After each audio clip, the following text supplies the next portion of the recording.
In the early hours of January 17, 1987, a white 1985 model Volkswagen Combi departed from the city of Corumbá, Mato Grosso do Sul, heading toward Campo Grande. On board were 5 young people, all aged between 18 and 23, who had spent a week exploring the natural wonders of the Pantanal. The group consisted of Pedro Enrique Siqueira, 23, a biology student, and the driver of the vehicle, Ana Carolina Mendez, 22, a journalism student, brothers Roberto and Ricardo Almeida, 21 and 18 respectively, both engineering students, and Juliana Ferreira, 20, a veterinary medicine student. The trip, which would normally take around 5 hours, began at 4:30 a.m. The young travelers wanted to avoid the intense heat that plagued the region during that summer, with temperatures soaring above 40 degrees Celsius during the day. According to witnesses who saw them leave the inn where they were staying, the group was cheerful and planned to stop for breakfast in the small town of Miranda, roughly 200 kilometers from Corumbá. January 17, 1987, was not an ordinary day in the southern Mato Grosso Pantanal. The heavy rains that had fallen in the preceding weeks were finally giving a respite, but left a trail of destruction across several roads in the region. The BR-262, the main highway connecting Corumbá to Campo Grande, was partially damaged in some stretches, particularly near the Serra do Amolar, where landslides were common during the rainy season. The last confirmed communication from the group occurred at 6:15 a.m., when Pedro called his parents from a public phone in Anastasio, assuring them they were fine and would arrive in about 3 hours. During the call, Pedro mentioned that they were facing a light drizzle and needed to reduce their speed due to road conditions, but he showed no signs of concern. Alarm bells rang at 2 p.m. that same day, when Pedro's parents and the families of the other young people grew worried about the delay and the lack of communication. They attempted to reach them on cell phones, a technology still rare and limited in range at the time, but received no response. By 6 p.m., with the group still missing, the families filed a police report at the civil police station in Campo Grande. The Federal Highway Police began searching the following morning, sending 2 patrol cars along the entire stretch of BR-262 between Campo Grande and Corumbá. At the same time, military police checked rural roads and farms near the main route. However, they found no trace of the white Combi or its occupants. The first 72 hours after the disappearance were marked by an operation mobilizing more than 50 police officers, along with local volunteers.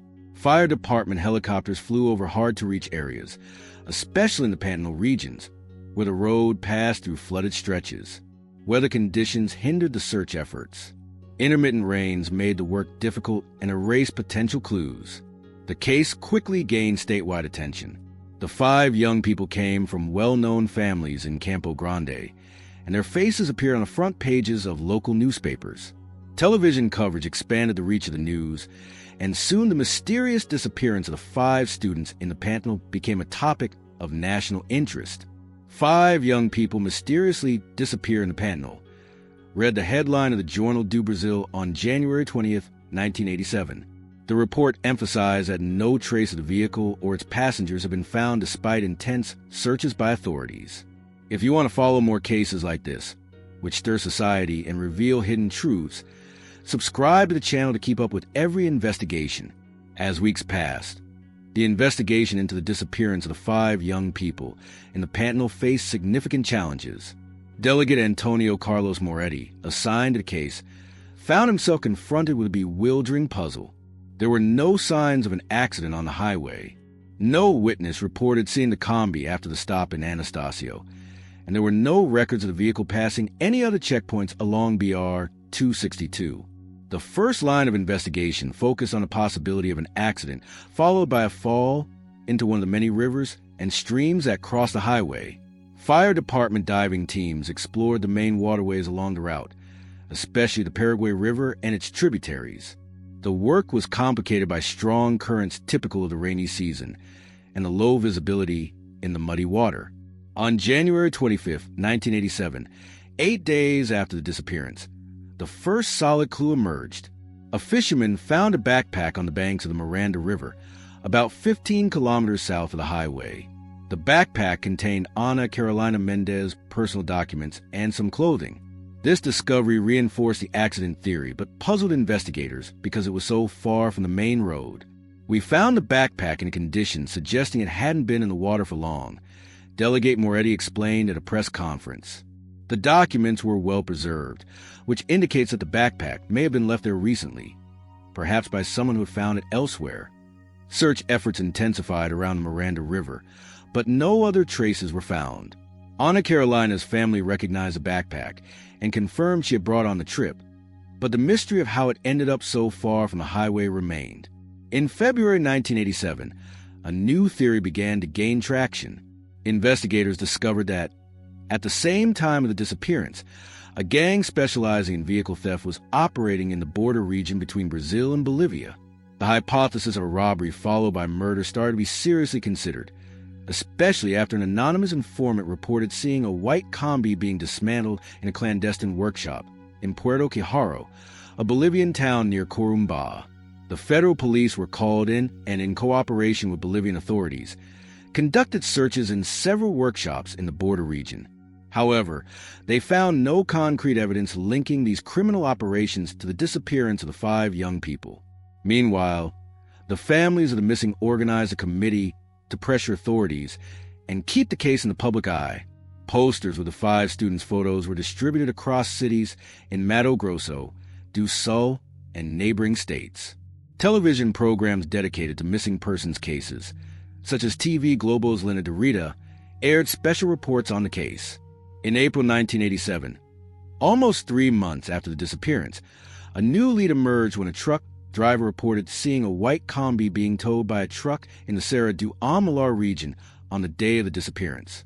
According to his testimony, the scene caught his attention because it was raining heavily, and the unmarked truck seemed to struggle along the muddy road. I saw the truck around 7:30 a.m. The combi was tied to the back with ropes, which struck me as strange, said truck driver Sebastio Oliveira in his statement.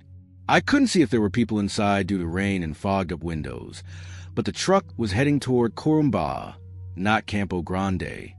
This testimony raised new questions. If true, it suggested that the group had changed direction or that the combi was being transported by others. The police attempted to locate the truck mentioned by Sebastio, but were unsuccessful. In June 1987, the investigation suffered another setback when Delegate Moretti was replaced following criticism from the families regarding the handling of the case. The new officer in charge, Delegate Paulo Roberto Vasconcelos, decided to re-examine all evidence from beginning and re-interview key witnesses. One of the theories revisited was the possibility that the young people had deviated from the main route to explore a natural attraction in the region. The Pantanal, with its rich biodiversity, often drew tourists to trails and wildlife observation areas.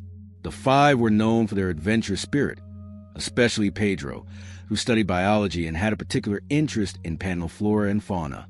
But if there had been a voluntary detour, why didn't they inform their families? And why did no local resident report seeing the group in areas off the main road? These questions remained unanswered, fueling increasingly elaborate theories about the fate of the 5 young people. In September 1987, an expedition composed of police officers, firefighters, and volunteers conducted a new, extensive search in the Pantanal region, using the most advanced technology available at the time, including metal detectors and sniffer dogs. Despite concentrated efforts over 2 weeks covering an area of more than 300 square kilometers, no new traces were found. The case remained a perplexing enigma. 5 young people in a vehicle could not simply vanish without leaving any trace.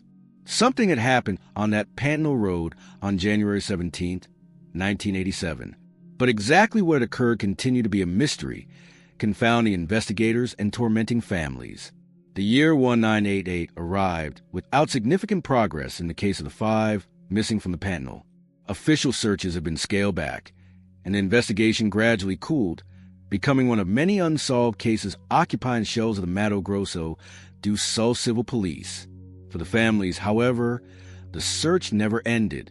Maria Helena Siqueira, Pedro's mother, quit her job as a teacher to dedicate herself fully to finding her son and his friends. Together with other family members, She founded the Asociación Pantanal Vivo, an organization that, in addition to keeping the memory of the 5 young people alive, began assisting in the search for other missing persons in the region. "We cannot allow them to be forgotten," Maria Helena declared in an interview marking the first anniversary of the disappearance. "We will continue seeking answers as long as there is a breath of life in our bodies." In March 1989, more than 2 years after the disappearance, an unexpected element brought new insight to the case. A wildlife researcher conducting field work in the Serra do Amolar region accidentally found a partially buried wristwatch in a dense forest area, about 500 meters from BR 262. The item was identified by the family as belonging to Ricardo Almeida, one of the missing young people. The location where the watch was found became the focus of a new search operation. For 5 days, police officers and firefighters meticulously combed the area within a 1-kilometer radius. They discovered buttons that possibly belonged to a shirt, deteriorated pieces of fabric, and, most significantly, fragments of plastic that could have come from a vehicle dashboard.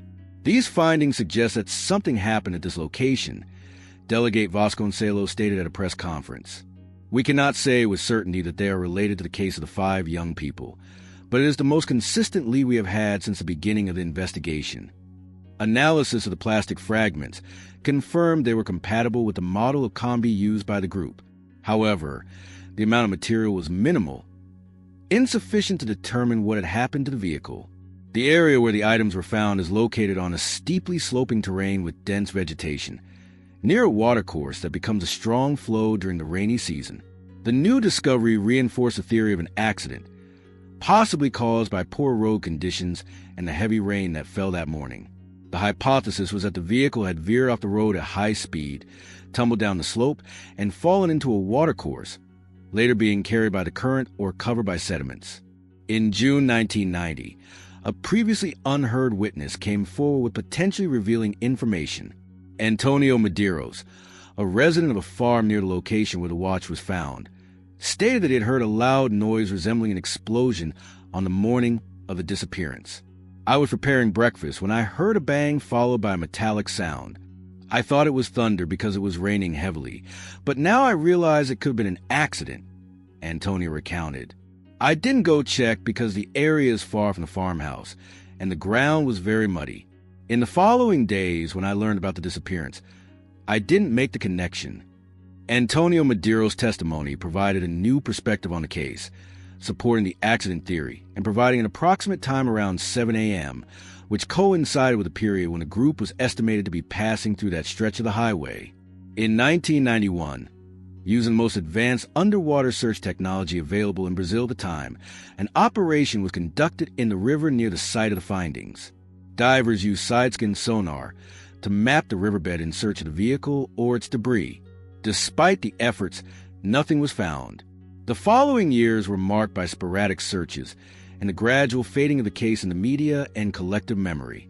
The families, however, kept the flame of hope alive, holding an annual ceremony near the approximate site of the disappearance. In 1997, a decade after the disappearance, the federal police reopened the case after receiving an anonymous letter claiming that the 5 young people had been victims of a gang of drug traffickers who used the region as a route to transport drugs from Bolivia. According to the letter, the group had accidentally witnessed a drug-loading operation and had been eliminated to prevent them from reporting the criminals. The investigation into this new lead resulted in the arrest of several traffickers operating in the border region, but none confessed to involvement in the disappearance of the young people or provided useful information about the case. In 2007, on the 20th anniversary of the disappearance, the case gained renewed national attention with the broadcast of a documentary produced by journalists from Campo Grande. The program revisited all the theories and interviewed family members, investigators, and experts. One of the most moving moments came when Maria Helena Siqueira, now elderly and frail, declared that she still frequently dreamt of her son. "He always appears smiling, as if to tell me he is at peace," she said through tears. "But for me, there will be no peace until I know what happened on that road. Never give up seeking the truth if you believe all missing persons deserve to be found." The year 2012 marked a surprising turn in the case. With the expansion of agribusiness in the region, Previously isolated areas of the Pantanal became economically valuable. A farm near the location where Ricardo's watch had been found was sold to a corporate group planning to convert it into an extensive soybean plantation. During preliminary earth-moving work, one of the excavator operators discovered a large metallic object buried approximately 2 meters deep. Realizing it could be a vehicle, he immediately stopped work and notified the authorities. The civil police, accompanied by forensic experts, cordoned off the area and began a careful excavation process. To everyone's surprise, the metallic object turned out to be a severely damaged white Combi, with a license plate matching the vehicle that had disappeared in 1987. It was a surreal moment, said Delegate Lucas Fontana, responsible for the case at the time. After so many years and theories, we finally found a vehicle completely buried in an area that had been thoroughly searched decades ago. The position and condition of the Combi revealed a tragic story. The vehicle had apparently fallen into a deep ravine, rolled over several times, and become lodged in a natural crevice. Over the years, repeated rainy seasons had gradually covered the vehicle with sediment until it disappeared completely from view. Most strikingly, the area where the Combi was found was less than 200 meters from where Ricardo's watch and the plastic fragments had been discovered in 1989. The searches conducted at the time, however, failed to detect the vehicle due to its depth and the dense vegetation covering it. Forensic analysis of the vehicle revealed disturbing details. The Combi showed damage consistent with a high fall followed by multiple rollovers. The windshield was completely shattered, and the crushed sides indicated the violent impact it had suffered. Inside, personal belongings of the 5 young people were found: backpacks, cameras, clothing, and documents. Most significant, however, was the absence of human remains inside the vehicle or in its immediate vicinity. Forensic teams conducted a meticulous excavation within a 50-meter radius of the Combi, but found no trace of human bodies. This is a very unusual scenario, explained forensic pathologist Dr. Claudia Mendonça. The vehicle is there, the belongings are there, but there are no bodies.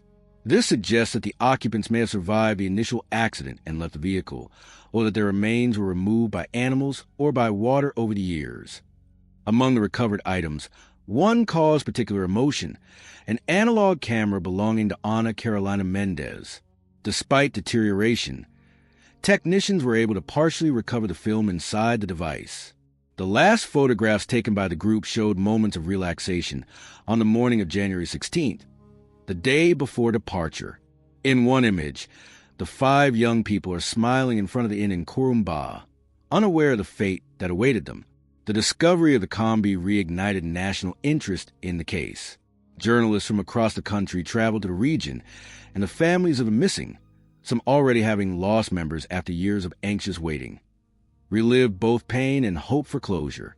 Maria Helena Siqueira, Pedro's mother, had already passed away in 2010 after dedicating 23 years of her life to searching for her son. Carlos Almeida, father of brothers Roberto and Ricardo, then 78 years old, went to the site where the Combi was found. "It's as if a cycle has partially closed," he said, visibly emotional. "Now we know where the vehicle is, but we still don't know what happened to our children. The uncertainty continues. It has only changed form." The discovery of the Combi in 2012 brought new perspectives to the investigation, but did not end the mystery. The absence of human remains in or near the vehicle raised perplexing questions. Where had the 5 young people gone after the accident? Had some survived, sought help, and become lost in the vast Pantanal? The investigation gained new momentum when forensic scientists found fabric fragments, stained with blood, trapped among the debris of the Combi. Using DNA analysis techniques unavailable in previous decades, they confirmed that the blood belonged to Pedro Enrique Siqueira and Roberto Almeida. This indicated that at least 2 of the young people had been injured in the accident.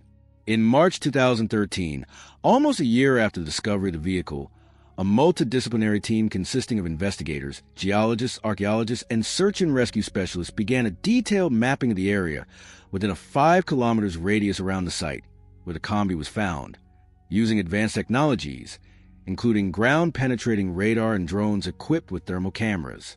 The operation sought any trace of the missing young people. After 3 weeks of intensive searches, the team made a significant discovery approximately 800 meters from the accident site. In a small natural cavity formed between rocks, partially covered by dense vegetation, they found the remains of an improvised campfire, rusted food cans, and most revealingly, a small leather-bound diary, severely damaged by exposure to the elements, but still partially legible. Juliana Ferreira's family identified the diary as belonging to her, as she had a habit of recording her experiences in similar notebooks. Specialists in historical documentation worked carefully to recover as much of the content as possible. The last entries, dated in the days following the disappearance, revealed a dramatic scenario. According to fragments recovered from the diary, at least 3 of the young people, Juliana, Ricardo, and Ana Carolina, survived the initial accident. Pedro and Roberto, seriously injured, died a few hours later. The survivors, disoriented and without means of communication, attempted to walk in search of help, carrying some supplies they had managed to retrieve from a vehicle. January 18th. I don't know if we're going in the right direction. Ricardo says we should follow the sun, but I'm scared. Anna's ankle is swollen, and she can barely walk. We buried Pedro and Roberto near the combi. We had no way to take them from there. May God receive them. Excerpt from Juliana's diary. The last legible entry, probably from January 20th or 21, showed the survivors' growing desperation. Water is running out. Ricardo went to fetch more from the stream we heard. It's been hours and he hasn't returned. Ana has a high fever. I think the wound on her leg is infected. I will try to find Ricardo at dawn. If anyone finds this, please tell our families that we try to make it home. Search efforts then focus on the area around the improvised shelter, particularly toward the presumed stream mentioned in the diary. After days of painstaking work, the team located a small watercourse about 1.2 kilometers from the shelter. Nearby, semi-buried and scattered by time and animals, human remains were found. Forensic analysis, combining traditional anthropological examination and DNA testing, confirmed that the remains belonged to Ricardo Almeida. The location and evidence suggested that he had slipped in a steep area near the stream, suffered a fall, and had been unable to return to the shelter. In June 2013, further excavations at the site where the combi had been found revealed a shallow grave containing the remains of Pedro Enrique Siqueira and Roberto Almeida, confirming Juliana's diary account. The bodies have been carefully positioned side by side and covered with stones in a final gesture of respect by the surviving companions. As for Ana Carolina and Juliana, searches continued for a few more months, until September 2013, when a team discovered human remains approximately 2.5 kilometers north of the shelter. DNA analysis confirmed they belonged to Ana Carolina Mendez. The state and location of the remains suggested she had died from complications of her injuries, likely while Juliana was attempting to seek help alone. Juliana Ferreira's final fate remained a mystery for another year. In November 2014, during the dry season when water levels in the Pantanal reached their lowest point, researchers studying local wildlife accidentally found human remains in a remote area about 7 kilometers north of the accident site. Subsequent analysis confirmed that the remains belonged to Juliana. The location and condition of the remains indicated that she had walked a considerable distance, probably over several days, before succumbing to exhaustion, dehydration, and possibly untreated injuries. Survival experts estimated that she had managed to endure for roughly a week after the last diary entry. "It's an incredible story of courage," said Delegate Fontana at a press conference following conclusion of the investigation. "These young people faced an extremely adverse situation and did everything they could to survive. The distance Juliana covered, given the conditions she faced, demonstrates extraordinary willpower." In May 2015, a solemn ceremony brought together the families of the 5 young people at the accident site, where a memorial in honor of the victims was inaugurated. A simple wooden cross, engraved with names and dates, was erected near the location where the combi was found. Beside it, a plaque briefly tells the story of the 5 friends who set out on an adventure in the Pantanal in January 1987 and never returned. Carlos Almeida, the only parent still alive when the case was finally resolved, expressed conflicting emotions he felt.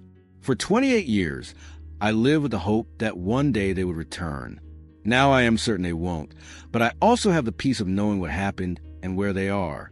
I can finally say goodbye. The case of the 5 missing from the Pantanal, as it came to be known, illustrates not only the challenges faced in investigations of disappearances in remote areas, but also how advances in technology and persistence can, even decades later, provide answers to families living in anguish and uncertainty. Today, the lessons from this case are studied in police academies across Brazil. The BR-262 highway, which in 1987 was precarious and dangerous in the section crossing the Pantanal, has undergone multiple reforms over the years. Curiously, it was during one of these renovations in 2020 that workers found buried near the roadside the remains of Juliana's camera, which she had likely carried with her in her last desperate attempt to find help. If you have watched this far, it is because you care about cases that leave a lasting mark on families. Leave a comment saying, "I watched this to show I care about the search for truth." Don't forget to like this video and share it with friends and family who also value real-life stories like this. And if you are not yet subscribed to the channel, click the subscribe button now to follow more cases that challenge the boundaries of investigation and human perseverance.